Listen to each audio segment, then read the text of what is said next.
आइए मित्रों, हमारे YouTube चैनल स्वाध्याय में आपका हार्दिक स्वागत, अभिनंदन।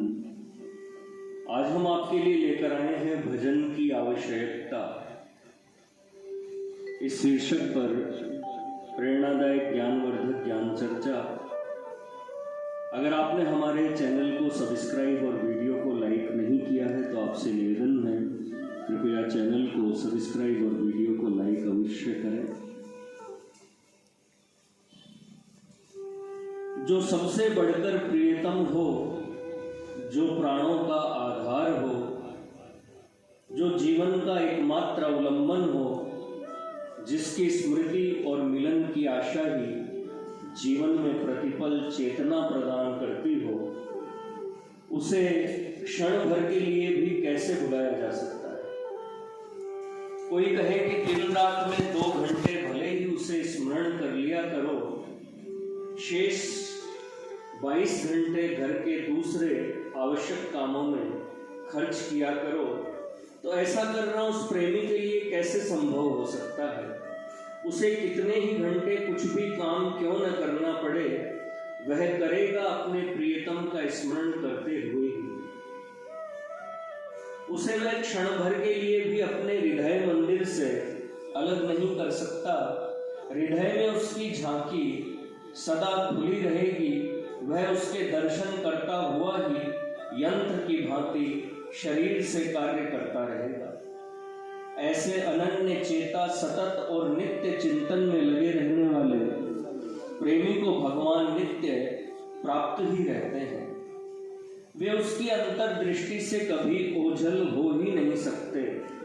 इसी स्थिति को प्राप्त भक्त सूरदास ने कहा था, हाथ छुड़ाए जात हो निबल जानी के मोही, हृदय ते जब जाहुगे सबल बंदोगो तो ही। इसी तन्मयता में लीन गोपियां प्रतिक्षण प्रत्येक कार्य करते समय प्रियतम श्याम सुंदर के गुणगान करती हुई आंसू बहाया करती थी। भाग्यशालिनी ब्रजांगनाओं की बड़ाई करते हुए भागवतकार भगवान व्यास कहते हैं, या दोहने वहनने मथनोपलेप प्रेख्यंख नार्भिरुदितो क्षण मार्जनादो गायन्ति चैन मनोरक्त धियो श्रुकंठयो धन्या व्रज स्त्रिय उरुक्रम चित्तयाना। उन श्री कृष्ण में चित्त को अनुरक्त रखने वाली वज्र वनिताओं को धन्य है, जो गो दुहने, दही मथने, घर लीपते, झूला झूलते, रोते हुए बालकों को लोरी देते, झाड़ू देते, चौका लगाते तथा विश्राम करते, सब समय सर्वदा पवित्र कीर्ति भगवान श्री कृष्ण को अपने सामने देखकर नेत्रों से प्रेम के आंसू बहाती हुई गदगद स्वर से उनका गुण गाया करती है।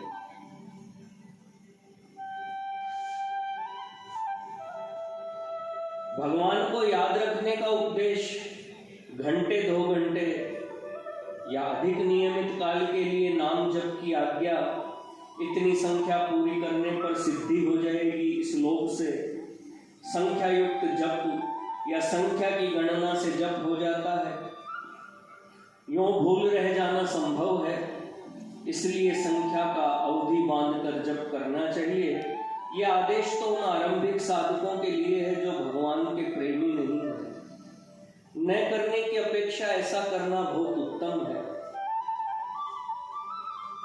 प्रेम होने पर यह कहना नहीं पड़ता कि अमुक समय तक अमुक संख्या से उन्हें याद किया करो। संख्या या समय का हिसाब कौन रखे, जब एक क्षण भर के लिए स्मृति चित्त से नहीं हटती, तब हिसाब किताब की बात ही कहां रह जाती है। श्री रामचरितमानस में भगवान श्री राम को सीता का संदेश सुनाते हुए श्री हनुमान जी कहते हैं कि हे प्रभु, सीता प्राण त्याग करना चाहती है परंतु प्राण निकल नहीं पाते। सीता जी ने कहा, नाम पाहरू दिवस निसी ध्यान तुम्हार कपाट, प्राण जेठी के ही बाट। प्राण कैद हो गए, 8 पहर आपके ध्यान के किवाड़ लगे रहते हैं, आपका ध्यान कभी छूटता नहीं, आपकी श्याम तमाल माधुरी मूर्ति परे होती नहीं। यदि कभी किवाड़ खोले भी जाए तो बाहर रात दिन पहरा लगता है। पहरेदार कौन है? राम नाम। क्षण भर के लिए राम नाम लेने से जिह्वा विराम नहीं लेती, प्राण कैसे निकले? ऐसी स्थिति में क्या सीता को इस उपदेश की अपेक्षा थी कि तुम अशोक वाटिका में अकेली रहती हो? समय बहुत मिलता है, इसके सिवा राक्षसियों का डर रहता है, इसलिए कुछ देर राम को याद कर लिया करो। यह उपदेश या तो अभक्तों के लिए है या प्रेमहीन रंगरूटों के लिए। प्रेमी जनों को तो अपने प्रेमास्पद का नाम इतना प्यारा होता है कि स्वयं तो वे उसे कभी भूल ही नहीं सकते, दूसरे को कभी भूले भटके उच्चारण करते सुन लेते हैं तो उसकी चरण धूलि लेने दौड़ते हैं। प्रियतम का नाम लेने वाला, प्रियतम का गुण गाने वाला, प्रियतम का प्रेमी, हृदय से आदर का पात्र, प्रेम का पात्र न हो तो कौन होगा? प्रियतम का चिन्ह ही हृदय में हर्ष पैदा कर देता है।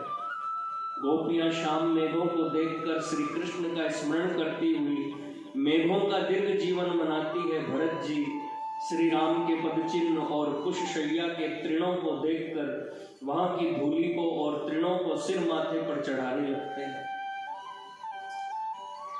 श्री राम सीता के वस्त्र को हृदय से लगाते हैं। महामुनि वशिष्ठ और भरत जी गुह को अपने राम का प्रिय सखा समझकर उस पर राम के सदृश स्नेह और प्रेम दिखलाते हैं। सीता संदेश सुनाने वाले हनुमान के प्रति श्री राम और श्री राम का आगमन संवाद सुनाने वाले हनुमान के प्रति श्री भरत ऐसी कृतज्ञता प्रकट करते हैं कि जिसका वर्णन नहीं हो सकता। दोनों ही अपने को हनुमान का चिर ऋणी घोषित करते हैं। श्याम घन जीवत रहो सदाए, तुम्हें देखत घनश्याम हमारे मन मंदिर प्रगटाए। कुस साथरी निहारी सुहाई, कीन प्रणाम प्रदक्षिण जाए। चरण रेख रज आँखिन लाई, बने न कहत प्रीति अधिकाई। पट उर लाई सोच अति कीन। राम सखा ऋषि बरबस भेंटे, जनु मही लूटत स्नेह समेटे।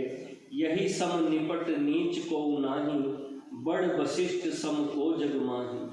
भेंटे भरत ताहि अति प्रीति, लोग सिहाहि प्रेम प्रीति।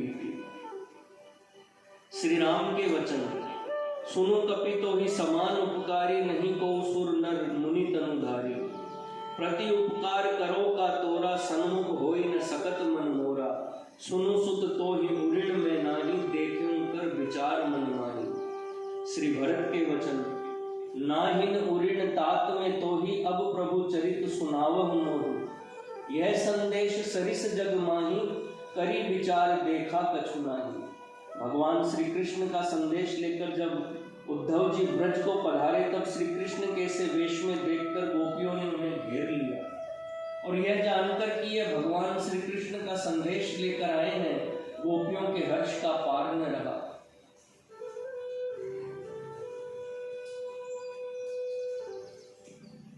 तम प्रसरेणा वनताः सुसत्कृतं सव्रीडहास्य क्षण सुनृतादिभिः।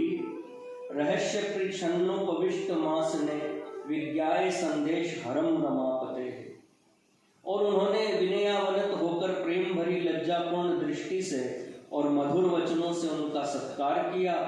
जब तक भगवान हमारे परम प्रेमास्पद नहीं है तभी तक उनके स्मरण चिंतन का अभ्यास करना है। जिस शुभ घड़ी में हम अपने आप को उनके चरणों पर न्योछावर कर देंगे, मन उनके मन में मिला देंगे, फिर तो हर घड़ी हमें उन्हीं की प्राणाधिक प्रिय छवि दिखलाई देगी। फिर गोपियों की भांति कविवर देव की भाषा में हम भी यह कह सकेंगे, जो न जीवे प्रेम तो कीजे व्रत नेम। जब कंज मुख भूले तब संजम विसेखिए, आस नहीं पीकी तब आसन ही बांधियत। शासन के शासन को मुंदी पति पेखिए। नखते सिखालो सब श्याममयी बाम भई, बाहरो भीतर न दूजो देव लेखिए। योग करी मिले जो वियोग होई, ब्रजपति को जो न हरि होए तो ध्यान हरि देखिए। योग कहते हैं अप्राप्त की प्राप्ति को, प्राप्ति के अभाव को कहते हैं वियोग। यहाँ प्राण प्यारे नंद नंदन का नित्य संयोग है, फिर योग किस लिए साधे?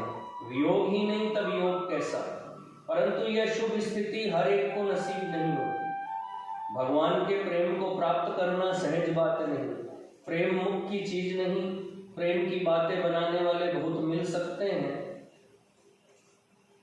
प्रेम मुख की चीज नहीं, प्रेम की बातें बनाने वाले बहुत मिल सकते हैं, पर प्रेम के पथ पर कोई वीर ही चल सकता है जब तक जगत के भोगों में आसक्ति है, शरीर के आराम की चिंता है, यश कीर्ति का मोह है, तब तक प्रेम के पंथ की ओर निहारना भी मना है।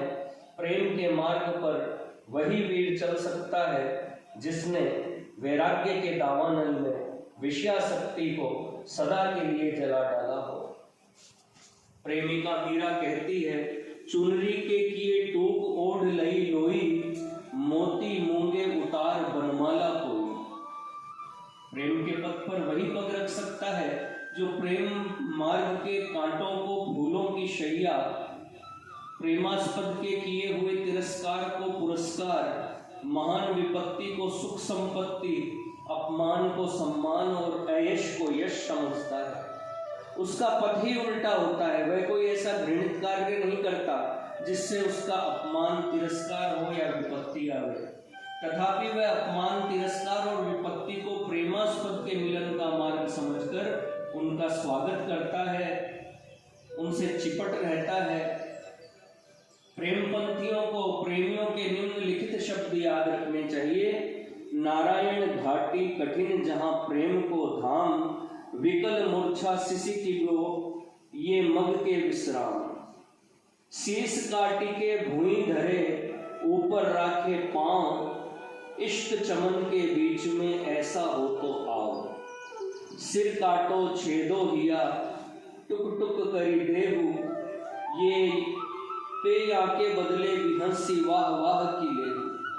सिर काटो छेदो हिया टूक टूक करी देहू, पेया के बदले भी हंसी वाह वाह की लेहू।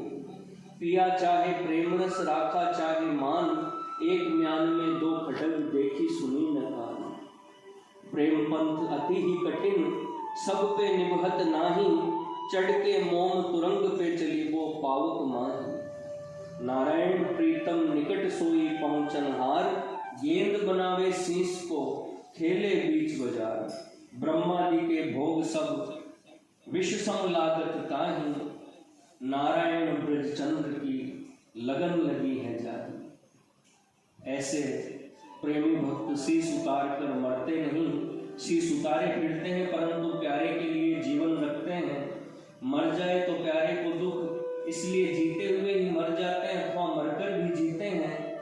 जिनकी ऐसी स्थिति हो गई है उनको धन्य है, उनके माता पिता को धन्य है, उनके देश को धन्य है, उन्हीं का जन्म सफल होता है। ऐसा करने पर जब उन्हें प्रियतम मिल जाता है, जब प्रियतम के साथ घुल मिलकर वे अपने आप को खो देते हैं, तब तो वे प्रियतम का स्वरूप भी बन जाते हैं। तू तू करते तू भयो मुझ में रही न हूँ, जब मैं था तब हरि नहीं, अब हरि है मैं नहीं। प्रेम गली अति सांकरी तामे दोन समाही।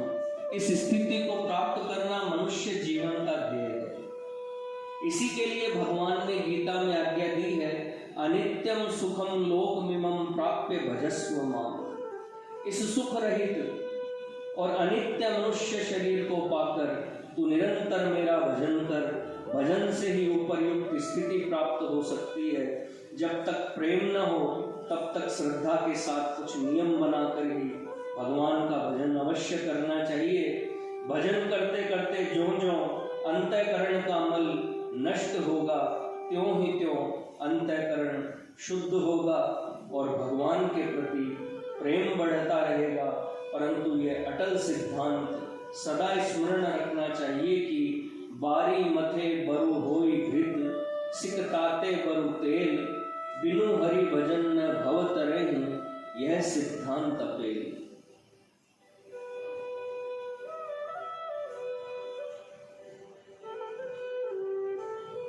श्री कृष्ण गोविंद हरे मुरारी, हे नाथ नारायण वासुदेव। गोविंद हरे गोपाल हरे, श्री राधे हरे कृष्ण। मित्रों, यह थी भजन की आवश्यकता। इस शीर्षक पर प्रेरणादायक ज्ञानवर्धक ज्ञान चर्चा। अगर आपको हमारा चैनल पसंद आए तो इसे सब्सक्राइब और वीडियो को लाइक अवश्य करें। धन्यवाद।